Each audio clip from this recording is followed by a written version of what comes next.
Narasaraopet municipal commissioner Ramya కీర్తనను మాజీ కౌన్సిలర్లు మర్యాదపూర్వకంగా కలిసి సన్మానించారు.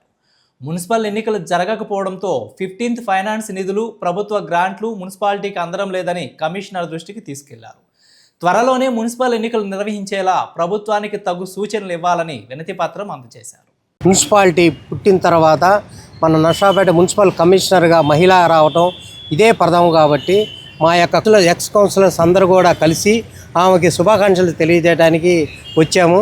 అలానే ఈ గత రెండు టర్మ్స్ బట్టి మున్సిపాలిటీ ఎలక్షన్స్ జరగక మున్సిపాలిటీకి వచ్చే నిధులు, సెంట్రల్ గవర్నమెంట్ వచ్చే నిధులు చాలా 20 కోట్ల రూపాయల దాకా ఆగిపోయినాయి.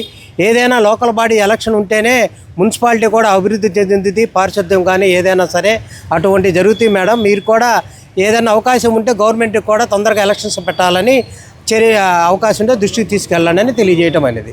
కూడా మాజీ కౌన్సిలర్ సభ్యులందరం కూడా కొత్తగా నరసరావుపేట మున్సిపల్ కమిషనర్గా జాయిన్ అయినటువంటి కమిషనర్ గారిని కలవడం, వారికి అభినందనలు తెలియజేయడం జరిగింది.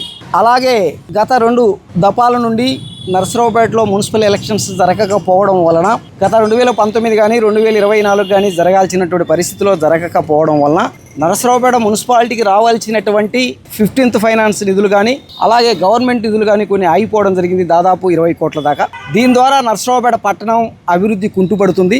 దీని ద్వారా నరసరావుపేట ప్రజలు నష్టపోతున్నారు. చుట్టుపక్కల ఉన్నటువంటి ప్రాంతాల్లో పట్టణంలో మౌలిక వసతులు కల్పించడం కష్టమవుతుంది. మున్సిపాలిటీలో గ్రాంటు లేదనేటువంటి పరిస్థితులు ఉన్నాయి కనుక మున్సిపల్ ఎలక్షన్స్ అన్ని మున్సిపాలిటీలతో పాటు నరసరావుపేట మున్సిపాలిటీ కూడా ఎలక్షన్స్ జరిపించమని, అలా జరిగితే ప్రభుత్వ గ్రాంట్లన్నీ కూడా వస్తాయని, వీలైనంత వరకు నరసరావుపేట మెరుగైనటువంటి మౌలిక వసతులు కల్పించడానికి మీకు సహకారం ఉంటుందమ్మా అని కమిషనర్ గారిని కోరడం జరిగింది. నరసరావుపేట పట్టణంలో మున్సిపాలిటీ వచ్చిన తర్వాత మొట్టమొదటిసారిగా మహిళా కమిషనర్గా కీర్తన గారు రావడం చాలా సంతోషదాయకం. దాంతో సందర్భంగా సుమారు 25 మంది మాజీ కౌన్సిలర్స్, బీజేపీని కానివ్వండి, ఇంకా అన్ని ఇతర పార్టీల నుంచి అందరూ వచ్చి మేడం గారిని సత్కరించి సన్మానం చేయడం జరిగింది. దాని సందర్భంగా డెవలప్మెంట్ గురించి కూడా మాట్లాడటం, అభివృద్ధి పనుల గురించి మాట్లాడటం కూడా చర్చనీయాంశమైంది. నూతనంగా వచ్చినటువంటి మున్సిపల్ కమిషనర్ గారిని మా మాజీ మున్సిపల్ కౌన్సిలర్స్ అందరూ కూడా కలవటం జరిగింది.